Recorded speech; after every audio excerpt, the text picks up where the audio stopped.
Good evening, Toastmasters and welcome guests. It was a hot day outside today, miserably hot. But it got me thinking about some of my earliest childhood memories of being out in the garden near my granddaddy's house, picking green beans. I'd love to tell you they was wonderful memories, but no, they was miserable. I hated picking beans. It was hot. It was itchy. I had 1,000 other things to do as a kid than pick green beans that I'd rather be doing. But not all of my bean life was bad back then. There was some good memories too. I remember going by granddaddy's and nanny's of the late evenings and hollering through the house, "Where yous at? Where yous at?" Granddaddy hollering through the house, "We're on the back porch stringing beans. Grab you a poke and come on back." I'd go ahead and open the screen door and go on in, stop by the kitchen, and get me a paper grocery bag. That's what we call a poke. Go out on the back porch and they'd be sitting there stringing beans. Stringing beans means that you pull the string off the side and you break them into little sections that you could put them in a jar, and then he would can these beans. And sometimes we'd make what they call leather breeches. Leather breeches is where you take a needle and thread up through the green beans and you hang them up on the porch to dry.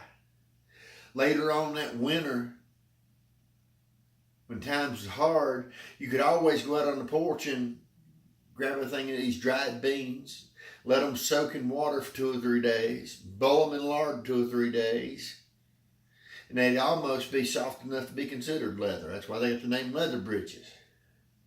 You could eat them, but you had to be awful hungry. I enjoyed making these leather breeches. I didn't enjoy eating them. But this was part of my heritage. This is part of my culture.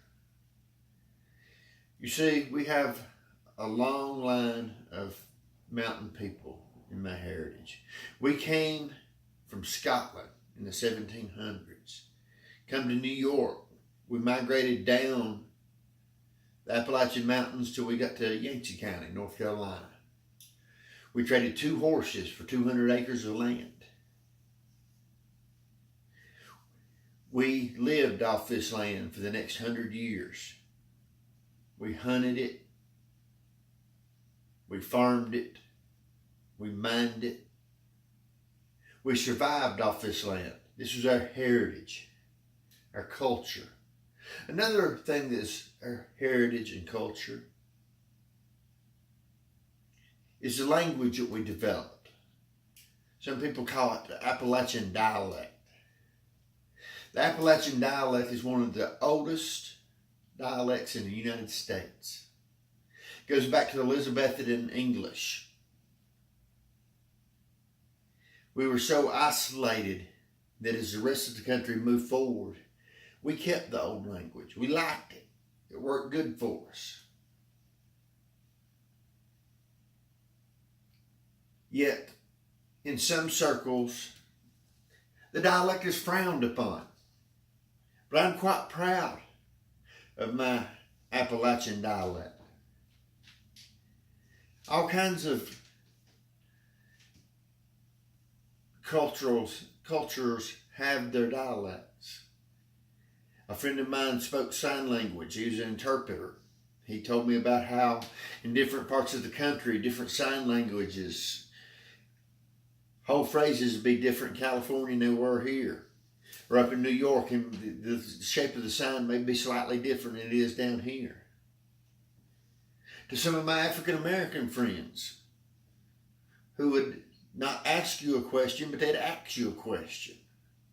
I thought that sounded right till I thought that sounded wrong till I started doing a little research and found out that that's even older usage of English than Elizabethan language. So they're right also.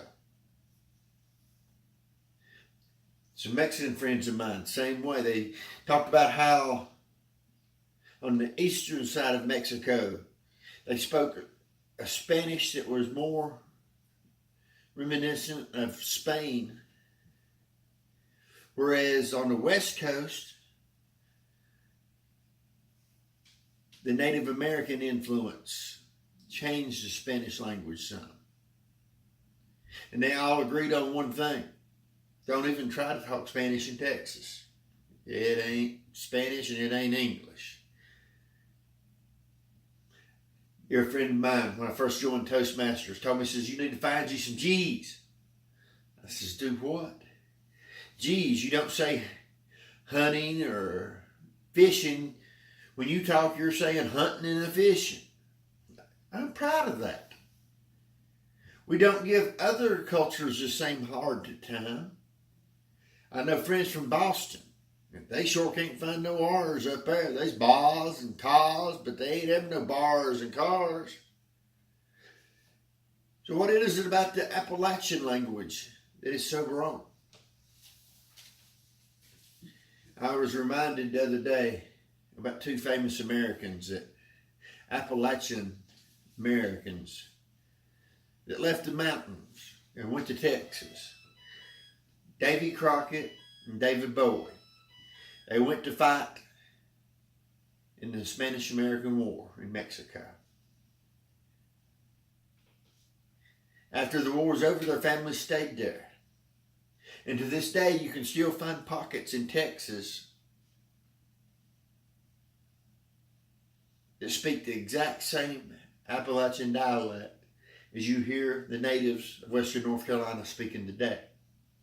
And that just goes to prove to you,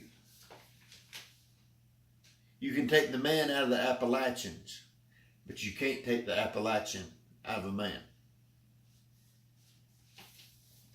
That brings me full circle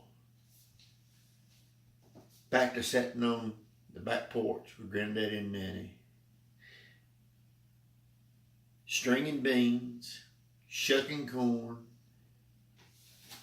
and all the other activities that you can only find in an Appalachian mountain home.